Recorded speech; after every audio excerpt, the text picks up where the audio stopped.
जय श्री कृष्णा प्यारे बच्चों। आज हम जो टॉपिक डिस्कस करने वाले हैं उसका नाम है सर्कल, वृत्त। ठीक है, तो इसमें से जो A1 मार्क के क्वेश्चन होंगे वो किस टाइप के बनेंगे वो देखते हैं। फर्स्ट क्वेश्चन है, एक वृत्त पर स्थित बिंदु से कितनी स्पर्शरेखाएं खींची जा सकती है।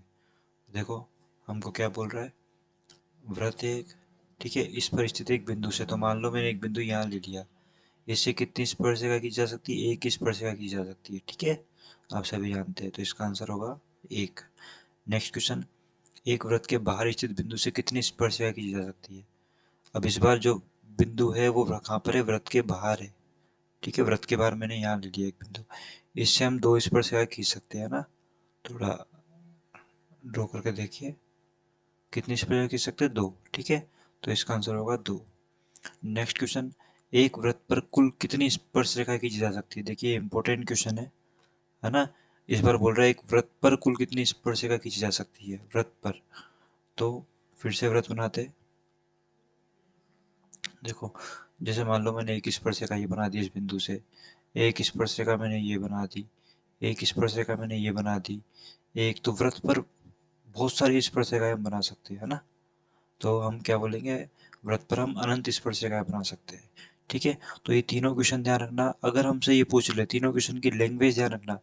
वृत्त पर स्थित एक बिंदु से तो कितनी स्पर्शरेखा खींच सकते हैं हम, एक। वृत्त के बाहर स्थित बिंदु से तो हम कितनी स्पर्शरेखा खींच सकते हैं, दो। ठीक है, और क्या बोलते हैं कि एक वृत्त पर कुल कितनी स्पर्शरेखा की जा सकती है, तो क्या होगा इसका आंसर, अनंत। ठीक है, आई होप आपको ये तीनों क्वेश्चन समझ में आए होंगे। नेक्स्ट क्वेश्चन, किसी वृत्त के व्यास के सिरों पर खींची गई स्पर्शरेखा परस्पर होती है। तो देखिए बच्चों, जैसे ये वृत्त बनाया हमने, ये हमने इसका एक व्यास बना दिया जो केंद्र से होकर गुजर रहा है। ठीक है, अब व्यास के सिरों पर खींची गई स्पर्शरेखा परस्पर क्या होती है, आपके आपके जो बुक है उसमें एक क्वेश्चन भी है ना, तो उसमें सिद्ध करने वाला क्वेश्चन है। तो वृत्त के व्यास के दोनों सिरों पर खींची गई स्पर्शरेखा क्या होती है, परस्पर समांतर होती है। वो एक नंबर में बन सकता है, ये क्वेश्चन रिक्त स्थान में भी बन सकता है। ठीक है, एक बिंदु से गुजरने वाले वृत्तों की संख्या, ये भी बहुत अच्छा क्वेश्चन है। देखो मान लो मैंने एक बिंदु ये बनाया, ठीक है, अब इससे कितने वृत्त गुजर सकते हैं, तो देखो एक वृत्त मैंने ये बना दिया, एक वृत्त मैंने ये बना दिया, एक वृत्त मैंने ये बना दिया, ठीक है, एक वृत्त मैंने ये बना दिया।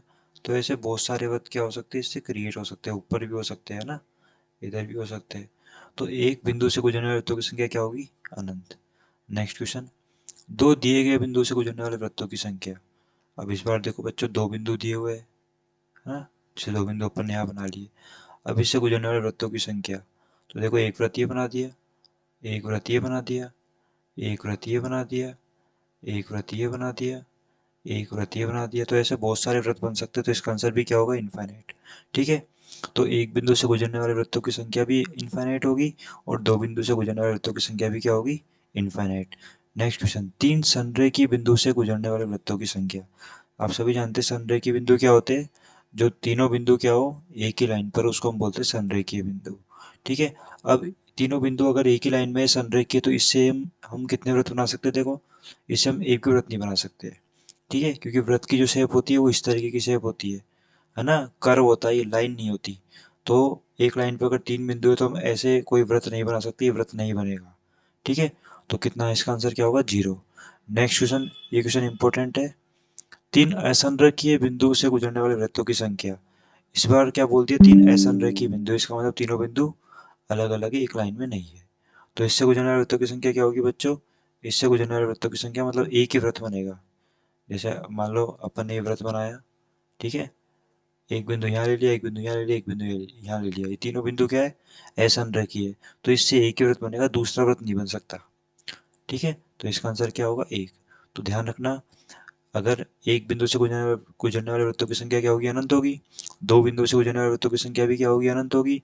और तीन संरेखीय बिंदु से गुजरने वाले वृत्तों की संख्या क्या होगी, जीरो।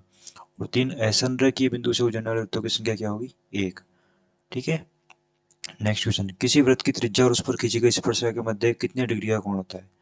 जैसे हमने ये वृत्त बनाया, ठीक है, और हमने उसकी एक त्रिज्या बना दी, जैसे मैंने ये त्रिज्या बना दी, और उस पर खींची गई स्पर्श रेखा के मध्य, तो इस त्रिज्या पर, है ना, हम यहाँ पे एक ऐसी स्पर्श रेखा खींच रहे, इसके मध्य कितने का कोण होता है। तो ये प्रमेय भी आपने पढ़ी, कितने डिग्री का कोण होता है स्पर्श रेखा और त्रिज्या के बीच में, 90 डिग्री का।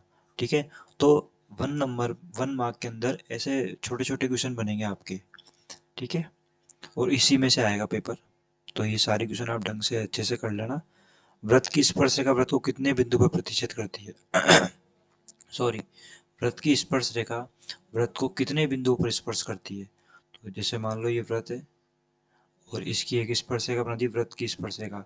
ये कितने बिंदु पर स्पर्श करती है? एक बिंदु पे करती है, तो इसका आंसर क्या होगा? 1। नेक्स्ट क्वेश्चन, एक छेदक रेखा वृत्त को कितने बिंदुओं पर प्रतिच्छेद करती है? देखो, अब छेदक रेखा क्या होती है? इसको हम इंग्लिश में बोलते हैं सीकेंड, जो वृत्त को दो बिंदु पर प्रतिच्छेद करके जाती है, तो ये छेदक रेखा होती है ना, जो वृत्त को दो बिंदु पर क्या करती है? प्रतिच्छेद। तो कितने बिंदुओं पर प्रतिच्छेद करती है? दो बिंदु पर। नेक्स्ट, यदि दो वृत्त परस्पर स्पर्श करते तो उनकी कितनी उभयनिष्ठ स्पर्श रेखाएं हो सकती है? देखो, यदि दो वृत्त परस्पर एक दूसरे को स्पर्श करते हैं, जैसे मान लो एक वृत्त हमने ये बनाया, दूसरा वृत्त हमने थोड़ा ये स्पर्श कर रहे हैं ना, ये अंदर से नहीं जा रहा, ये स्पर्श करके जा रहा है, तो ये दोनों वृत्त एक दूसरे को स्पर्श कर रहे हैं। अब इनकी कितनी उभयनिष्ठ स्पर्श रेखा बन सकती है बच्चों? देखो, इनकी उभयनिष्ठ स्पर्श रेखा बन सकती है एक, है ना। तो इसका आंसर क्या होगा? इसका आंसर होगा एक। उभयनिष्ठ स्पर्श रेखा कितनी बन सकती है इसमें? एक ही बन सकती है। देखो, ये व्रत कुछ इस तरीके से है,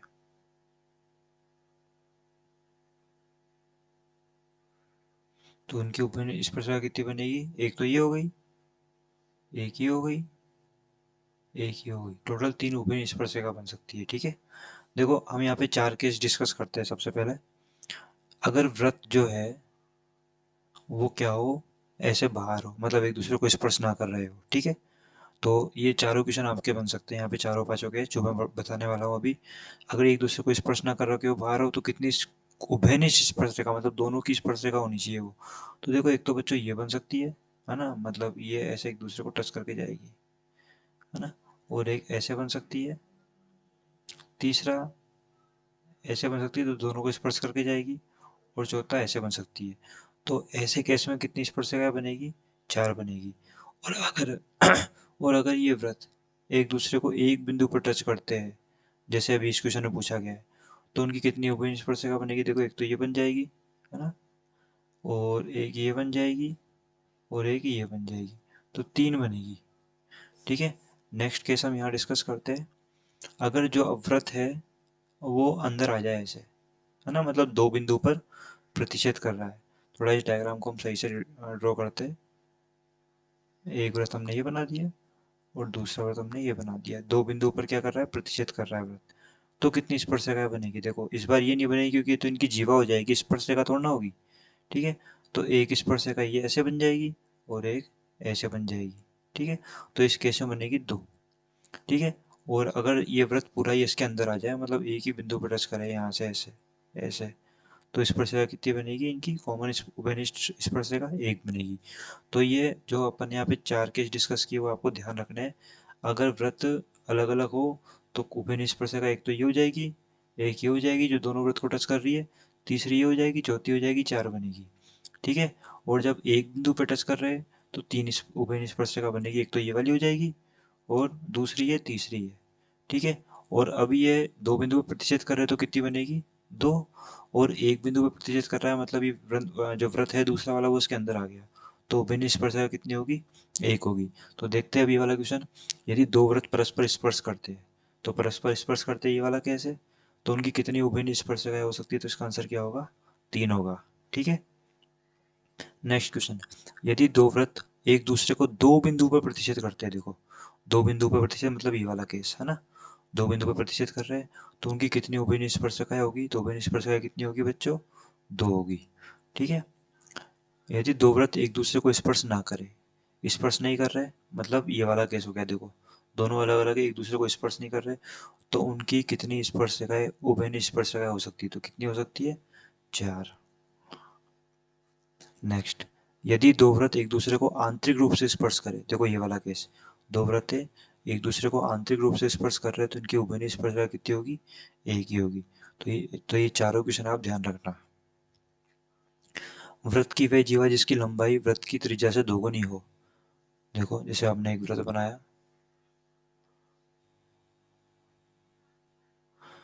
है ना। वृत्त की वह जीवा जिसकी लंबाई वृत्त की त्रिज्या से दोगुनी हो। तो पहले हमने एक वृत्त की त्रिज्या बना दी, है ना। अब इससे दोगुनी, तो ये भी तो वृत्त की जीवा होती है, और ये क्या होता है, व्यास होता है, आप सभी जानते हैं। और आप ये भी जानते हो कि व्यास सबसे बड़ी क्या होती है, जीवा होती है वृत्त की। तो इसका आंसर क्या होगा, व्यास होगा। वृत्त एक समतल को कितने भागों में विभाजित करता है। ये 9th क्लास की एनसीईआरटी का क्वेश्चन है, तो इसका आंसर होगा 3। जैसे मान लो एक ही प्लेन है ना, एक ही समतल है, इसके अंदर वृत्त बना दिया अपन ने। अभी वृत्त इस समतल को कितने भागों में विभाजित कर रहा है, देखो, एक तो ये बाह्य भाग हो गया, दूसरा अंदर वाला भाग हो गया, और तीसरा ये वृत्त खुद हो गया। ठीक है। तो एक समतल को वृत्त 3 भागों में विभाजित करता है, तो इसका आंसर याद रखना 3 होगा। नेक्स्ट, वृत्त के बाहर स्थित बिंदु से खींची गई स्पर्शरेखा परस्पर क्या होती है, बराबर होती है, आप सभी जानते हैं, है ना। एक प्रमेय भी है अपने कि वृत्त के बाह्य बिंदु से हम कितनी स्पर्शरेखा खींच सकते हैं, 2, और वो दोनों स्पर्शरेखा क्या होती है, लंबाई में बराबर। तो इसका आंसर होगा समान, नोट समांतर। नेक्स्ट, वृत्त तथा उसकी स्पर्शरेखा के उपनिष बिंदु को क्या कहते हैं। तो आप सभी जानते हैं उसको पॉइंट ऑफ कांटेक्ट कहते हैं, स्पर्श बिंदु, है ना। ये स्पर्शरेखा हो गई, है ना। और वृत्त तथा, तो वृत्त और उसके स्पर्शरेखा का जो उपनिष बिंदु उसको हम क्या बोलते हैं, स्पर्श बिंदु। नेक्स्ट क्वेश्चन, 5 सेंटीमीटर त्रिज्या वाले एक वृत्त के बिंदु P पर स्पर्शरेखा PQ केंद्र O से जाने वाले, देखो पहले हम एक वृत्त बनाते हैं, ठीक है, और हमने इसका केंद्र बना दिया O। अब क्या बोल रहा है, इसकी त्रिज्या कितनी है, 5। तो 5 सेंटीमीटर त्रिज्या बना दी।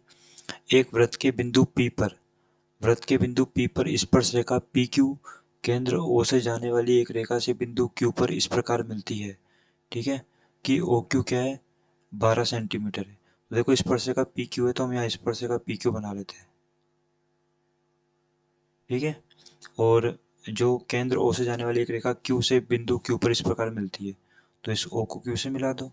OQ हमको 12 दे रखा है, हमसे PQ पूछ रहा है। तो आपको अभी मैंने बताया था कि जो त्रिज्या होती है और जो स्पर्श रेखा होती है उसके बीच में 90 डिग्री का कोण होता है। अब ये समकोण त्रिभुज हो गया, ऐसे पाइथागोरस प्रमेय लगा दो। तो देखो, पाइथागोरस प्रमेय लगाओगे तो क्या लगाओगे, कर्ण स्क्वायर बराबर लंब स्क्वायर प्लस आधार क्या है, PQ, जो हमको ज्ञात करना है उसका स्क्वायर। 144 हो गया, 5 का 25 हो गया, इधर आके माइनस हो गया, ठीक है। तो 144 में से 125 जाएगा तो कितना बचेगा, 119, और यहाँ पे क्या आ जाएगा, स्क्वायर रूट। तो इसका आंसर होगा ऑप्शन सी, ठीक है। एक बिंदु P से वृत्त पर स्पर्शरेखा की लंबाई, अब देखो एक वृत्त दे दिया फिर से, बिंदु P से वृत्त पर स्पर्शरेखा की लंबाई 24 तथा बिंदु P की केंद्र से दूरी, देखो एक कोई एक बिंदु है P बाहर, ठीक है। अब P से वृत्त पर स्पर्शरेखा, तो स्पर्शरेखा अपन ये बना देते हैं, इसकी लंबाई हमको दे रखी 24 सेंटीमीटर, और इसको हम O मान लेते हैं, इसको हम A बिंदु मान लेते हैं, ठीक है। तथा बिंदु P की केंद्र से दूरी, बिंदु P की केंद्र से दूरी ये हमको दे रखी है 25 सेंटीमीटर। तो वृत्त की त्रिज्या क्या होगी, त्रिज्या पूछ रहा है। दोनों क्वेश्चन इंपॉर्टेंट, दोनों में से कोई सा भी क्वेश्चन आपके एग्जाम में डेफिनेटली आ सकता है। इस बार भी हम इसको पाइथागोरस थ्योरम से सॉल्व करेंगे। तो 25 का वर्ग बराबर ओ ए का वर्ग, जो त्रिज्या है हमारी वो, और प्लस आधार स्क्वायर, आधार कितना है हमारा 24। अब 25 का वर्ग क्या होता है, 625। 24 का क्या होता है, 576, इधर आके माइनस का हो जाएगा, ठीक है। अब इसमें से ये माइनस होगा तो कितना बचेगा, 49। तो ओ ए क्या हो जाएगा हमारा, √49 मतलब 7। तो इसका आंसर क्या हो जाएगा, 7 सेंटीमीटर। नेक्स्ट क्वेश्चन, देखो ये क्वेश्चन आपके एग्जाम में मुझे लग रहा है इस बार जरूर आएगा 1 नंबर के अंदर, ठीक है। इसका कंसेप्ट आपको पता होगा, फिर भी आप ध्यान रखना कि ये 2 स्पर्शरेखाएं है और ये 2 त्रिज्या है, ठीक है। 2 त्रिज्याओं और स्पर्शरेखाओं के बीच में बना कोण, उन दोनों का योग क्या होता है, 180 होता है। ये दोनों एक दूसरे के संपूरक होते हैं, ठीक है। ऐसा क्वेश्चन भी आपके है, आप उसको सिद्ध करते हो, ये 90 हो जाता है, ये 90 हो जाता है, फिर चतुर्भुज बनता है, चतुर्भुज में चारों कोणों का योग 360 डिग्री होता है। तो वहाँ पे आप 90-90 डाल के और फिर इन दोनों का योग 180 प्रूफ करते हो, सिद्ध करते हो ना आप, आपके एक्सरसाइज में क्वेश्चन है ये, ठीक है। तो देखो हमको दे रखा है एंगल AOB, मतलब 2 त्रिज्याओं के बीच में हमको कोण दे रखा है, और हमसे पूछा है APB, 2 स्पर्शरेखाओं के बीच में। तो आपको बस कुछ नहीं करना, जो दोनों में से अगर कोई भी एक एंगल दे दे और एक एंगल पूछे तो इसको 180 में से माइनस कर देना, क्योंकि मैंने क्या बताया कि इन दोनों कोणों का योग, angle AOB plus angle APB, इनका योग क्या होगा, 180 होता है। तो इसका मान कितना हो गया, 115। तो 180 में से 115 जाएगा तो कितना बचेगा, 65 डिग्री, तो इसका आंसर होगा 65। नेक्स्ट क्वेश्चन, यदि एक बिंदु P से O केंद्र वाले किसी वृत्त पर P है, देखो एक बिंदु P से O केंद्र वाले, तो वृत्त का केंद्र O है, बिंदु P है, इससे P और P भी दो स्पर्शिकाएं परस्पर सीधी कोण पर झुकी हुई है। तो वही क्वेश्चन है सेम, एक बिंदु P है ना, उससे दो स्पर्शिकाएं है PA और PB, ये परस्पर 80 डिग्री के कोण पर झुकी हुई है, 80 डिग्री के कोण पर। तो AOB क्या होगा, तो एंगल AOB हमसे पूछ रहा है ये क्वेश्चन। तो मैंने क्या बताया था, दोनों में से कोई भी दे दे, आपको 180 में से उस एंगल को माइनस करना है, तो ये कितना आ जाएगा 100।